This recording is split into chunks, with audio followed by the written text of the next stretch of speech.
નમસ્કાર, આપ જોઈ રહ્યા છો સ્પાર્ક ટુડે ન્યૂઝ। છોટાઉદેપુર જિલ્લામાં હાલ 3 બ્રિજ બંધ કરવામાં આવ્યા છે, જેમાં સંખેડાનો બ્રિજ, બોડેલી ખાતે આવેલો મોડાસર ચોકડી પાસેનો બ્રિજ અને બોડેલી નજીક આવેલો મેરિયા બ્રિજ જે બંધ કરવામાં આવ્યા છે। જ્યારે પાવીજેતપુર ભારજ નદી ઉપર આવેલો બ્રિજ તૂટી ગયો છે, જેના કારણે ભારે વાહનો,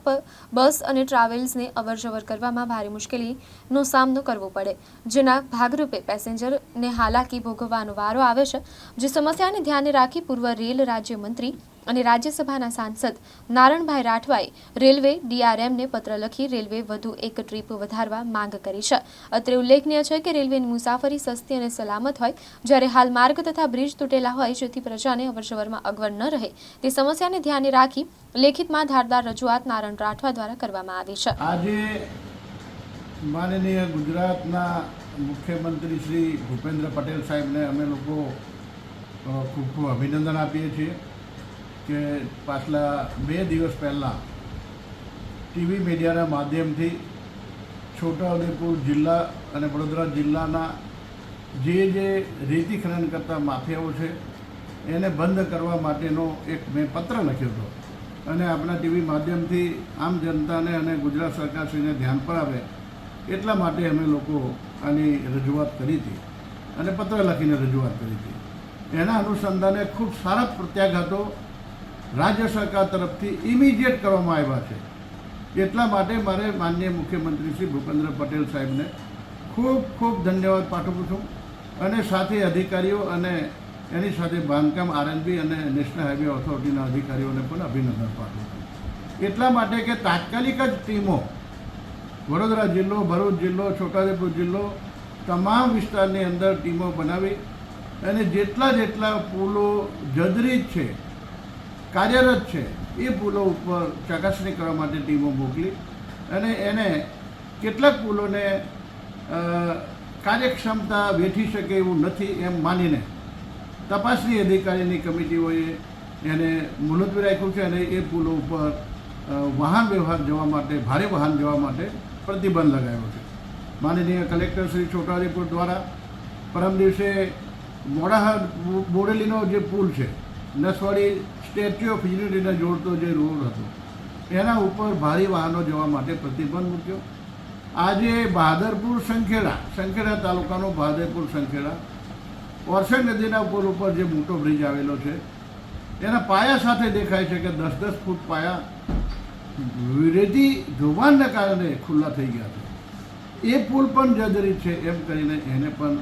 લાઇટ વ્હીકલ માટે અને હેવી વ્હીકલને બંધ કરવાનો આજે એ લોકોએ આદેશ આપ્યા છે અને એ આદેશને ધ્યાનમાં રાખી મને બીજી ચિંતા ઊભી થઈ કે આ બધી જગ્યાએથી રસ્તાઓ બંધ થઈ જશે। મેં આક્રોશ ઠાલવીને માનનીય મુખ્યમંત્રી શ્રી ગુજરાત સરકારને અને ગુજરાત સરકારના અધિકારીઓને મેં ધ્યાન આકર્ષિત કર્યું। એ કામ ખૂબ સારું કર્યું, ઘણા વર્ષો પછી ઇમિડિયેટ એક્શન લેવાયા, એના માટે હું ખૂબ આનંદિત છું। પણ સાથે સાથે દુઃખી પણ એ થયો કે બધી બાજુથી દરેક લાઇટ વ્હીકલ જવા દેવાના અને હેવી વજનવાળા વાહનો નહીં જવા દેવાના। એમાં બસો બી આવી જાય, સરકારી બસો આવી જાય, પ્રાઇવેટ બસો પણ આવી જાય અને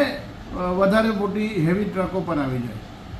હવે એના માટે એક બીજી ચિંતા ઊભી થઈ ગઈ કે આ વિસ્તારનો વાહન વ્યવહાર જો આ રીતે અટકી જશે તો આમ જનતાને, જાહેર જનતાને તકલીફ પડવાની જ છે, કેમ કે પ્રાઇવેટ બસો, સરકારી બસો બંધ થઈ જાય તો વાયા નસવાડી કવાંટ થઈને દેવળિયા ચોકડી થઈને ઉદયપુર આવવાનું થાય। સરકારી કર્મચારીઓ ખાસ કરીને એને 2-3 કલાક લેટ આવવાનું થાય અને એની સાથે જે લોકો કોલેજમાં વિદ્યાર્થીઓ ગણે છે અને જે લોકો અભ્યાસ કરે છે તેને મુશ્કેલી પડે। એની સાથે દર્દીઓ જે છે, વડોદરા બોડેલી ખૂબ મોટું હબ થઈ ગયું છે તો એ બોડેલીમાં પણ સારવાર માટે જાય એને તકલીફ પડે। એવા સંજોગોમાં આજે મેં ફરીથી એક પત્ર લખ્યો છે માનનીય વડોદરા ડિવિઝનના ડિવિઝનલ મેનેજરશ્રીને અને ડીઆરએમ સાહેબને અમે વિનંતી કરી છે કે આવા સંજોગોની અંદર રાજ્ય સરકારનું આરએનબી વિભાગ અને અમારો કલેક્ટરશ્રી વહીવટી વિભાગ છોટાઉદેપુર જિલ્લો એના તરફથી સંયુક્ત નિર્ણય લેવાયો છે કે પ્રાઇવેટ બસીસ અને મોટી હેવી ગાડીઓ જઈ ના શકે એવા પુલો મોડાહર બોરેલી, બહાદરપુર સંખેડા અને ભારત નદીનો પુલ, મેરિયા નદીનો પુલ અને ધીમે ધીમે આની ચકાસણી થતાં જેમ જેમ ક્ષતિગ્રસ્ત દેખાશે તેમ તેમ વધારે પુલોને આ લોકો રોકવાનો પ્રયત્ન કરશે કે બોર્ડો લગાવવાનો પ્રયત્ન કરશે કે લાઇટ વ્હીકલ જવા દો, ભાવિ વ્હીકલ નહીં જવા દો.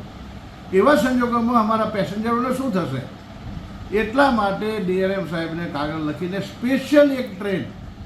હાલમાં જે એ લોકોનું સમયપત્રક ટ્રેનોનું ચાલે છે એ ટ્રેનોની અંદર વચ્ચે એકાદ ટ્રેન વડોદરાથી છોટાઉદેપુરથી જોબટ જાય છે, તો જોબટ જે ટ્રેન જાય છે એના વચ્ચેના સમયની અંદર છોટાઉદેપુરથી વડોદરા અને છોટાઉદેપુરથી પરત વડોદરા જવા માટે એક પેસેન્જર શટલ ટ્રેન ચાલુ કરવામાં આવે તો આપણા વિસ્તારની અંદર જે લોકોને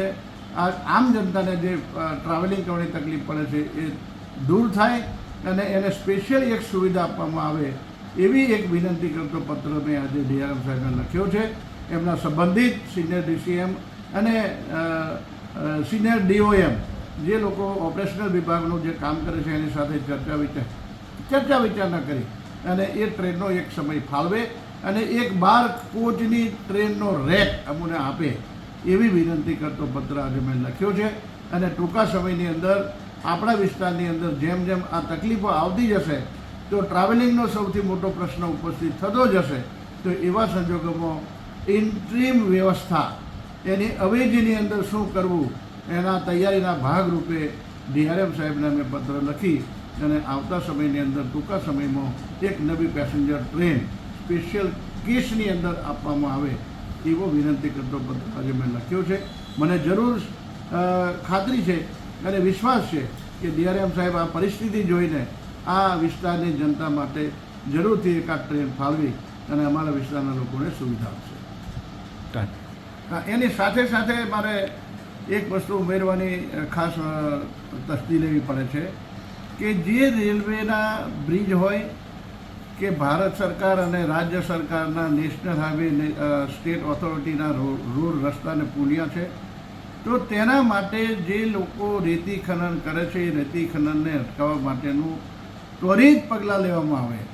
જેથી કરીને ભવિષ્યની અંદર રેલવે પુલને પણ ડેમેજ ન થાય અને રાજ્ય સરકાર અને એનએચઆઈના પુલોને પણ ડેમેજ ન થાય એ પ્રમાણેની કાર્યવાહી કરવા માટે અગાઉ જે સૂચના આપી છે એ પ્રમાણે એને તાત્કાલિક રેતી ખનન બંધ થાય અને ભવિષ્યની અંદર આવા પ્રશ્નો ઉપસ્થિત ન થાય એના માટેની રાજ્ય સરકાર તરફથી ત્વરિત પગલાં લેવામાં આવે. અને એની સાથે સાથે જે મશીનરી હાલના તબક્કામાં કામ કરી રહી છે એની અંદર જે લોકો રેતી માફિયાઓ રેતી ખનન કરે છે એ રેતી ખનન કરતા લોકો પણ એની અંદર જે લોકો મિલીભગતથી કામ કરતા હોય તો એ લોકોને પણ ચેતવણી આપી અને હેવી ડમ્પર ઓવરલોડેડ ટ્રકો જે જાય છે એ ટ્રકો ઉપર ધ્યાન મૂકીને આવા રસ્તાઓનું ઉપર ન જાય અને આમ જનતાને પરેશાની ના ઊભી થાય એ પ્રમાણેની પણ કામગીરી વહેલી તકે થાય એવી પણ આ તબક્કે મારી અપેક્ષા અને વિનંતી છે.